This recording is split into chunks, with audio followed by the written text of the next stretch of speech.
Hey guys, it's me, Seren, back with another video.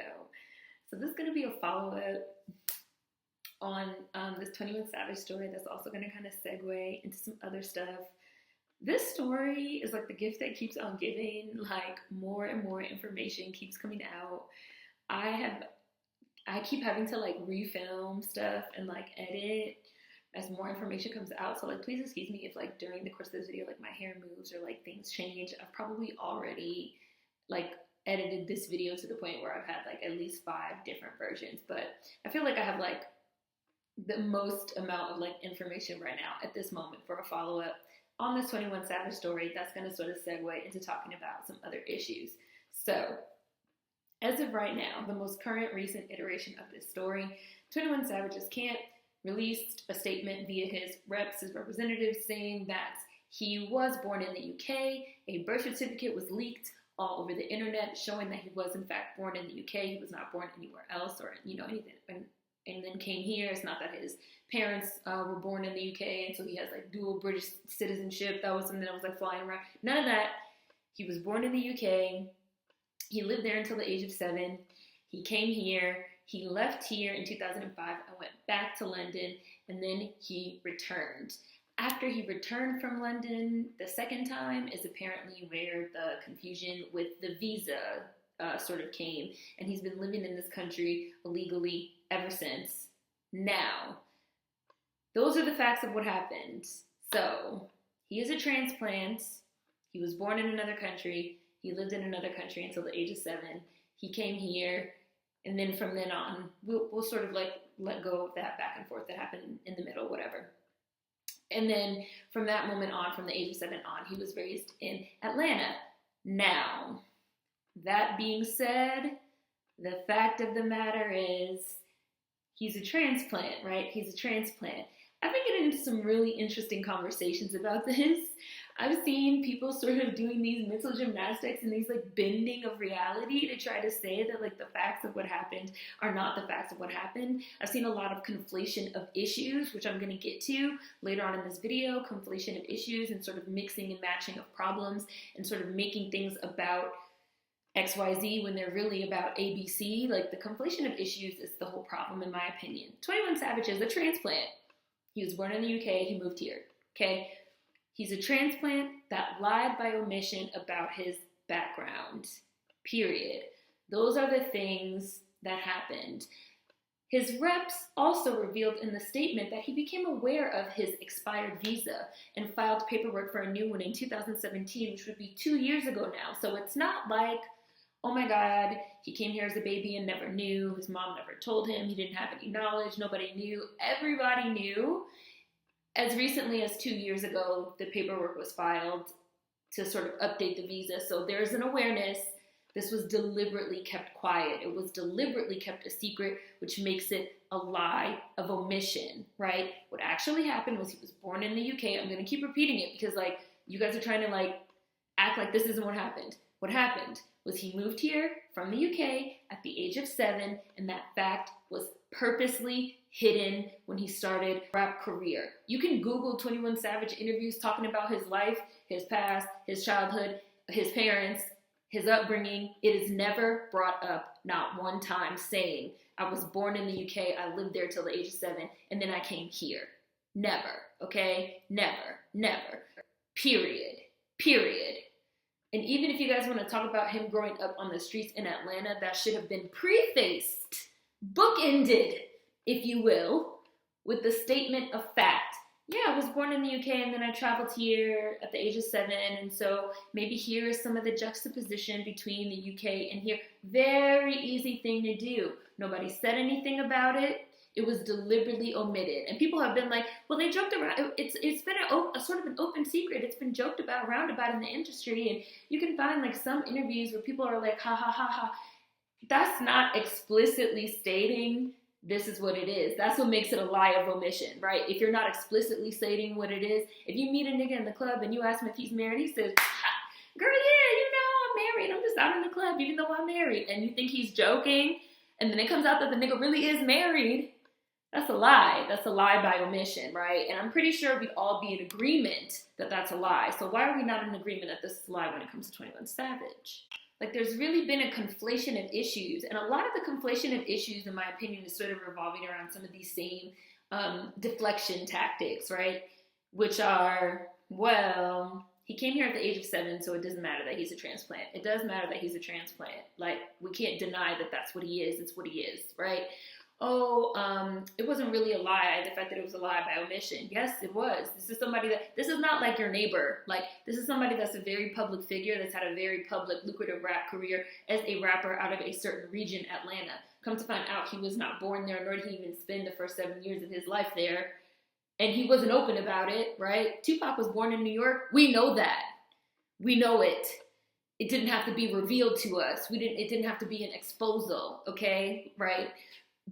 A lot of people are talking about the reasons behind the nature of him moving here, like, there was some home life, and we can talk about the reasons behind it all day, but none of that changes the fact of the matter of what it was, nor does it change the fact of the matter of what happened once he became an adult launching a rap career. Like, none of that changes the facts. And to deny what happened, which is that he was born in another country, he came here at the age of 7, making him a transplant. When he started his very public and lucrative rap career, nobody mentioned it, making it a lie of omission, allowing people to believe that he's a descendant of American chattel slavery, is to deny facts. Like, y'all are on some alternative facts, all facts.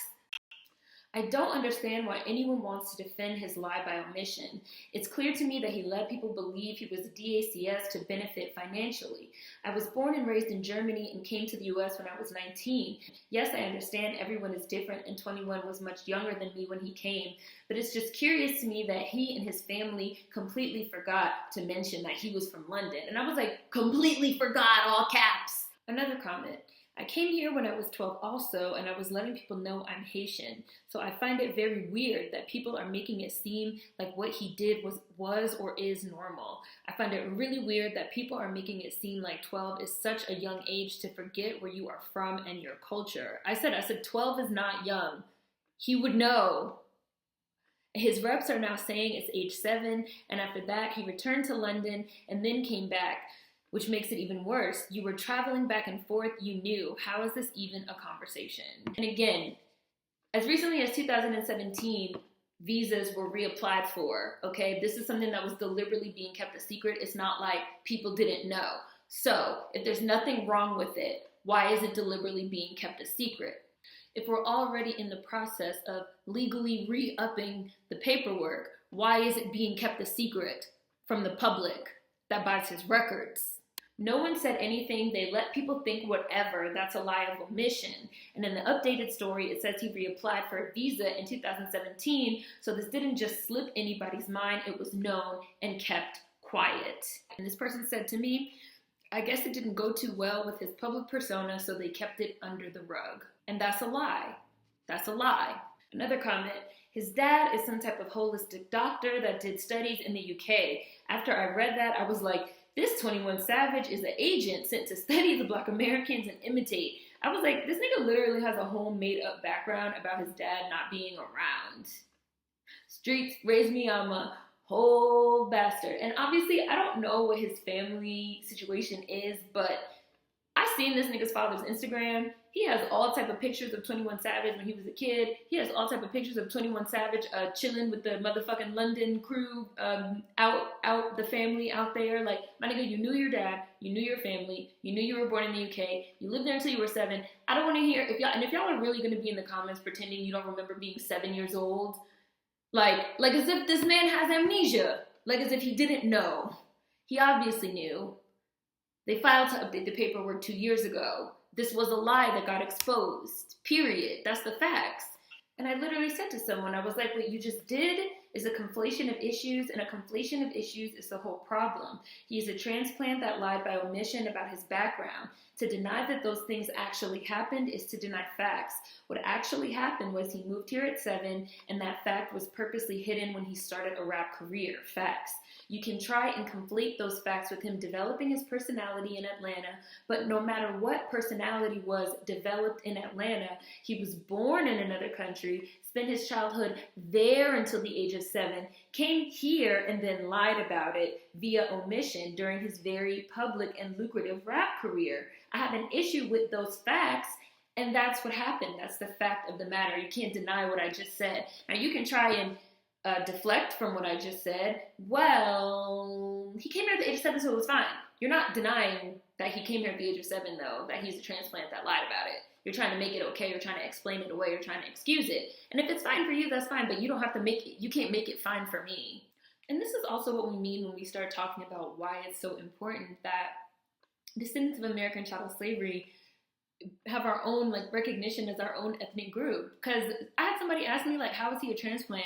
He was like, how is he a transplant? He was raised in Atlanta. So how is he a transplant? I was like, he was born in the UK and moved to Atlanta, which makes him a transplant. I literally said, the dude was like, he was here since he was 7. So tell me, how is he a transplant? I was like, transplant means to move or transfer something or someone to another place or situation. He moved from there to here, making him a transplant.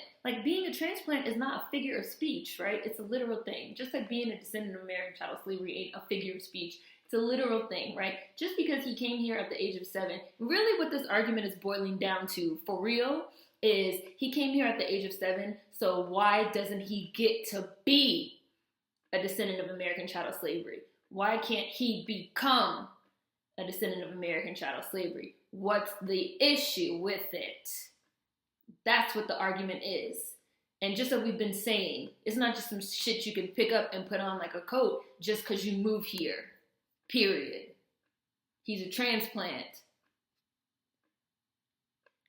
Came here from somewhere else. Y'all trying to jump through hoops to make it okay.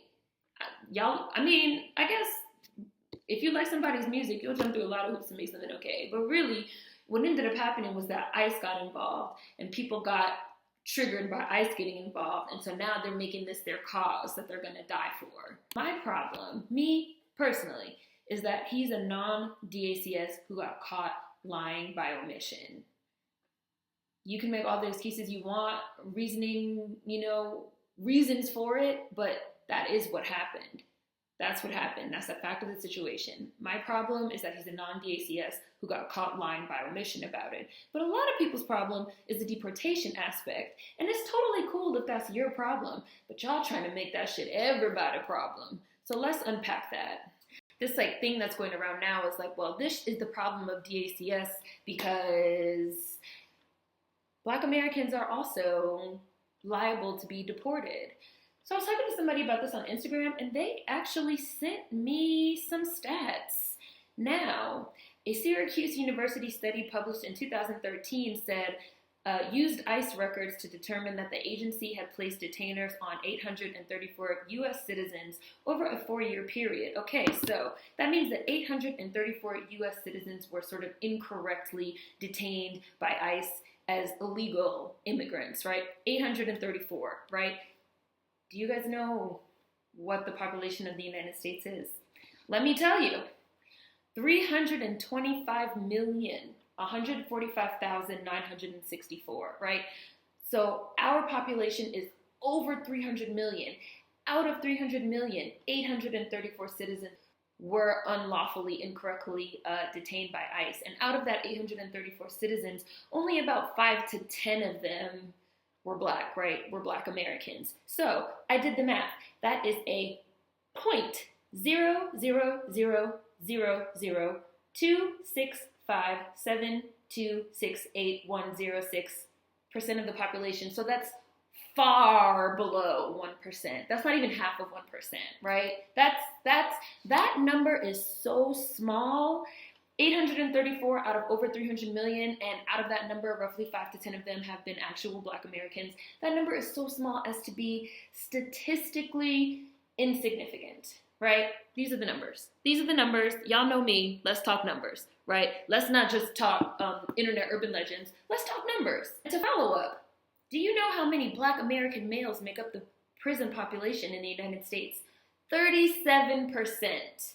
So, for descendants of American chattel slavery, we have less than 0.1%, far less, not even half, right, of our population that has been unlawfully detained by ICE versus 37% of the prison population that is Black American. So, like, which one is really my problem, right? And I understand we often say, like, well, I can walk and talk and chew gum at the same time. Like, obviously we can deal with multiple issues at once. But in terms of priorities of DACS as a collective, right, which is what we've been talking about, DACS as a collective, as an ethnic group, as an ethnic identity, what is best for us as a group, what should be higher on our priorities, what is really our issue, what should be important to us. I'm finding 834 unlawful cases out of 300 million United States citizens, only 5 to 10 of which were actually Black Americans,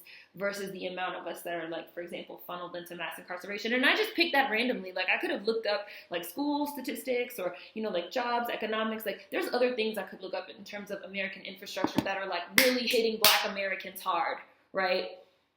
ICE is not one of those things. It's just not, that's just not true. That's an internet urban legend, period. You guys are, like, liars, right? So then I've also seen people saying, in terms of this idea that this is our problem, is, well, we keep saying that this is, you know, that ICE and, like, immigration laws are a Black problem, they're a Black problem. Here we get yet again into the sort of conflating of Black with Black American. No one is saying that ICE and immigration laws are not a Black problem. There are definitely Black immigrants, 100%, foreign Blacks. Yes, absolutely. And in terms of, you know, being the children of immigrants or first, second, you know, third generation, or, you know, being able to trace your lineage back to wherever, or you yourself being an immigrant, your parents, stuff like that, obviously the idea of ICE and immigration is going to hit you a little bit harder than it's going to hit us, because it is, in fact, your Black ass problem. Yes, 100%, it's your problem.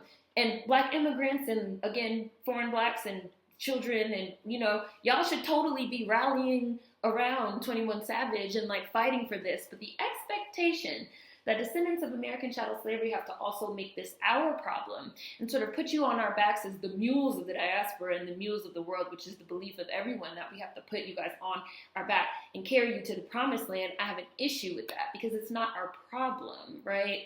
It is your problem. And the thing that bugs me out, and this is what we've been talking about for well over a year, almost 2 years, is that when the roles are reversed, right, we can use Barack Obama as a prime example. Somebody said, so does Barack Obama count as a Black American? I said, no. His father is a Kenyan immigrant. His mom is a white bitch from Kansas, right? So it makes sense that as the president of the United States, Barack Obama passed sweeping immigration reforms, you know, DACA and stuff for Dreamers, because his father was an immigrant. So that was relevant to his interests, right, as a child of immigrants.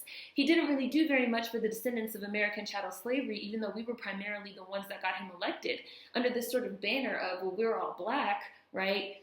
When the shoe's on the other foot and it comes time for foreign Blacks and immigrants and stuff like that to do for us Black Americans, it never seems to happen. So when we say, okay, you guys handle your issue, immigration, ICE, right, that's y'all thing, handle it.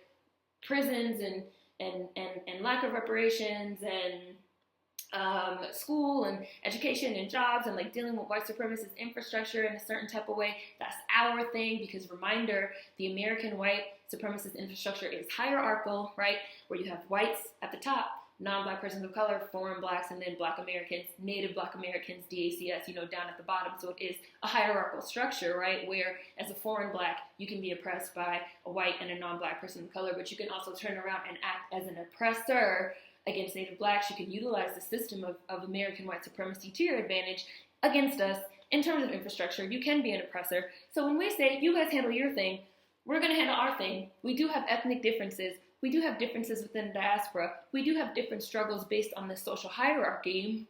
When the shoe's on the other foot, you guys don't support us. Okay, cool. You guys support yourselves. We're going to support ourselves. Everybody's going to build, you know, independently of one another. It's an issue. It's a problem. Now we're divisive. Now we're not being supportive. When we say, well, ICE is not our problem, now these urban legends of, well, so many Black American citizens get deported, but the numbers don't support that. Now we start getting this fan fiction, well, Black Americans don't have birth certificates. Who do you know in real life that's a Black American that doesn't have a birth certificate? Not an internet urban legend. In real life, We have birth certificates. I've never in my life heard the statement that DACS don't have birth certificates before yesterday. So now, since 21 Savage doesn't have one, none of us have one. Again, somehow we're all the same and it's all our problem, grasping at straws and made up information. There's all this stuff going around to try to make the problems of other people our problem. The flip side of that is also when it comes time for us to receive reparations, or when it comes time for us to receive affirmative action, when it comes time for us to be the beneficiaries of programs for us to get into schools and so for us to get certain jobs and for us to get opportunities, because we specifically were historically let out when it comes time for us to receive, those beneficiaries. Now all of a sudden, those beneficiaries are for everyone, right? So we pick up the problems of other people, and other people get to pick up the motherfucking benefits of being us. Well, that don't seem right. That doesn't add up. It doesn't add up. Something doesn't add up in that equation. So a comment I wanted to read you guys off the channel. This is wrong. Parading as another ethnicity and using it for profit is disgusting. People are going to scream we're all black, but if all black is the same, why wouldn't he be forward about his British identity? Because him and his camp knew the profitability of feigning DACS identity. People need to stop taking moments like this personal and open their eyes and realize that profiting off of the backs of DACS under the guise of we're all black is a problem. Solidarity from the UK, ironically, I was like, man, solidarity, because there are a lot of foreign blacks out there that get it. As I always say, I feel like I have to say, hashtag not all foreign blacks. There are people out there that understand it, but it's like, again, a lot of what we're ending up talking about, especially as this conversation sort of gets bigger and bigger, is the offloading. And I've thought about making a video on this for a while, and it seemed appropriate to do it now because this is sort of such a high-profile example. When we're talking about this sort of ethnic smudging, right, this sort of, again, cultural smudging, which is Zelia Banks' term, but when we're talking about this ethnic smudging and this sort of just collective use of political blackness, Black Americanness crowding under this umbrella, a lot of what we're ending up with is the offloading of problems onto DACS and the offloading of our sort of deserved benefits onto others, right? So it becomes, well, we're all oppressed, so our problems should be your problems. You need to put us on your back and fight for us. And then when it becomes, well, we as DACS should get reparations, it becomes, well, we've all been oppressed under the United States system. We should all get reparations. This sort of double dutch, this motherfucking abacus of they move the problems onto us, and they move the benefits onto them. And it's not appropriate. And it's really an interesting thing to see unfold.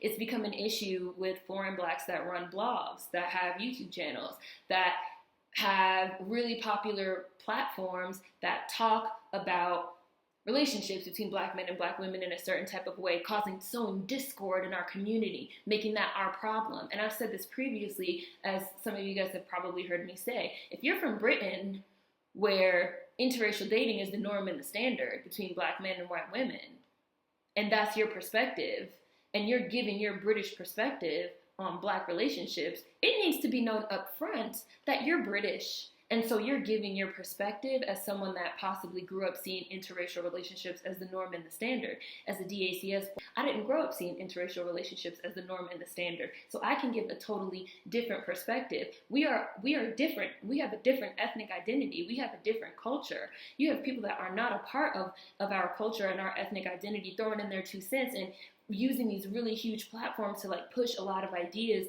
and sow discord in our community without revealing the fact that they're not even DACS. They're not Black Americans. Again, getting back to sort of offloading problems onto us, right? If black men marrying white women is a big problem in the UK, and you come to the United States and you get this big platform on YouTube where you talk about this is a problem, this is a problem, this is a problem, and your majority Black American DACS audience watches that and internalizes that, now you have now made your Black Brit problem our Black American problem. That's not cool, right? That's not okay. We need our ethnic designation. And people need to understand how serious it is. Like, talking about 21 Savage, like, again, I said, like, whatever, like, 21 Savage, whatever, but we are talking about an imposter. Like, point blank, bar none. Like, we are talking about an imposter. Someone that came here when he was definitely old enough to remember growing up somewhere else and that never mentioned it. People had no idea. They didn't know. It was a lie by omission. You are an imposter, right? And now people are talking about like, well, so many, everyone black is an immigrant. Everybody can relate to this story, which is also not true. Furthering the idea, which we've talked about on this story on this channel previously as well, that there are no descendants of American chattel slavery left in this country, which is also false. The numbers of foreign blacks as compared to us are also way smaller. Like, foreign blacks just happen to be really concentrated in coastal cities that have a very vocal, they have a lot of power in terms of platforms and visibility. Like, even if you look up some of these cases and stories of like native blacks that were mistakenly detained by ICE, Texas, which has a large Nigerian population, right? New York, which has a large black immigrant population, people are not accidentally getting like deported from Alabama. It's not happening, right? And it's just, again, very interesting to me, this idea that this is supposed to be our problem. And it's not. There's nothing wrong with saying it's not our problem. We all have different sets of problems. We all have different struggles. We're all black. We're not all the same. We're different. As I continue to say, we have different struggles. We are sitting in a different place in the social hierarchy, which means we are oppressed a different way by the system of racism, white supremacy here in the United States. And it's totally fine for descendants of American chattel slavery to recognize that and say that. Now, fight for your boy. Foreign blacks, fight for him. That doesn't have to be our problem. Just like our problems typically ain't your problems. You are not oppressed by the system in the same way that we are. You benefit from your foreign privilege. Our problems ain't your problems, right? We're fighting for our problems by ourselves, and we are also expected to put everybody on our back and carry them to the promised land as well, which is not cool. It's not appropriate. We all have our different, what's the saying? We all have our different struggles. We all got to live our own truths, right? That's that speak, y'all understand? We all got to live our own truths. We all have to live our own truths as well in terms of ethnicity and our ethnic struggles being different in terms of the way that we are oppressed by the system. And a quote that I want to read that I posted on Martin Luther King Jr. Day, a quote of Martin Luther King that people don't fucking know about, in addition to his speeches and his talks about being anti-capitalist, about being against white moderates and white liberals. We have a lot of people that are sort of parroting and spouting a lot of liberal white ideology, really, is what it is. Why do white people seem to find it so difficult to understand that the Negro is sick and tired of having reluctantly parceled out to him those rights and privileges which all others receive upon birth or entry into America? The American Negro wants what our birthright is here, right? Black Americans, DACS, we need reparations. Indigenous Americans, IAs, they need land reparations. As the only two groups here in this country that did not willingly choose to be here, nor can we leave if some shit goes down. We don't have a home country. This is our home country. We need to receive what is owed to us. We have not received what is owed to us by far, right? The fight against ICE ain't our fight. Now, the fight for motherfucking reparations is our fight. The fight for land reparations for Indigenous Americans is their fight. The idea that I even find the idea that immigrants are, just like Martin Luther King said, the American Negro is sick and tired of having reluctantly parceled out to him those rights and privileges which all others receive upon birth or entry in America. So it's like white Americans that are born here, they get their birthright.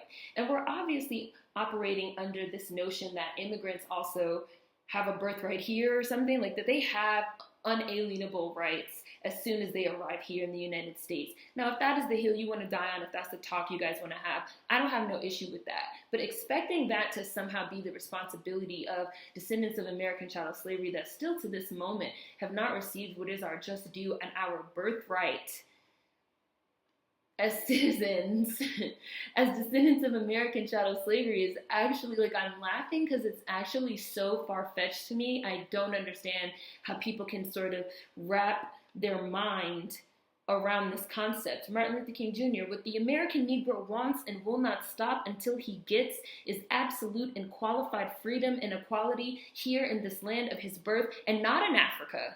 For all of you that are like, just go back to Africa, go back to Ghana, land of the return, and not in Africa or in some imaginary state. The American Negro no longer will be tolerant of anything less than his due right and heritage. He is pursuing only that which he knows is honorably his.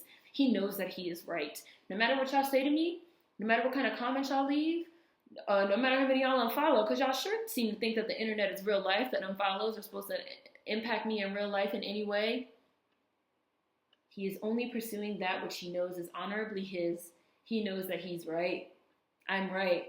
We as descendants of American chattel slavery are right. We are absolutely correct. Matter of fact, let me show y'all this quote. I will remember to turn this around.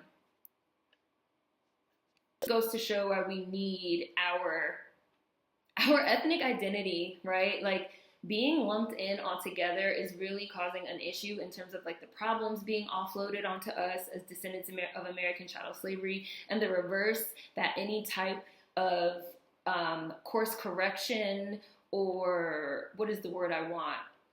Reparational benefits that are given to us is supposed to be for everybody, because we're just all the same and blah, blah, blah, everybody, which means we walk away ultimately with nothing, despite the fact that we were the ones that went through American chattel slavery and built this country in particular. I'm not talking about worldwide, because people love to bring out, well, they had slavery everywhere. Like, yes, and those of you that were slaves in the Caribbean need to be trying to get your Caribbean reparations. Not here, right? We're different. We're different. Our culture is different. Our ethnicity is different. Our history is different. Our heritage is different. Our struggles are different. Our problems are different. What we deserve in terms of a birthright in our respective countries are different, which is also why I'm continuing to say that I'm like a second wave Pan-Africanist. So instead of this idea that we're all the same and we're all a monolith and we all have to like go back to Africa, that's where we belong, whatever, the idea that we are actually all global Black citizens of our respective countries, and we have a birthright in our home countries, and we need to get our shit in our home countries, right? Because they're home for us. America is home for us. We have a birthright here that the American Negro is gonna motherfucking get, right? And that birthright ain't your birthright if you're not a descendant of American chattel slavery. And your problems ain't my problems if I'm not you, right? It's not that hard to understand. It's not that hard to grasp. Another thing that I find to be really interesting about this is, we've said before on this channel that Black Americans, descendants of American chattel slavery, are also in this really sort of interesting position where we're Black and we're American, right? So we are hated as Black people, and we are also hated as Americans, right? All people that are not Black benefit from anti-Black racism and can at any moment align themselves against us as Black people, full stop, period.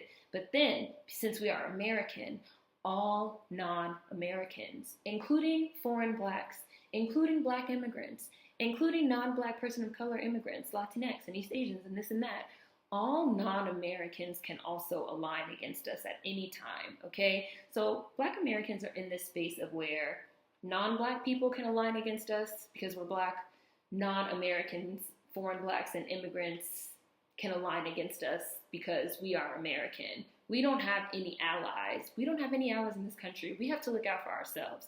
But when we say we're looking out for ourselves, that becomes a problem. It becomes an issue. It becomes, well, why are we not supporting? It's like, well, no one supports us.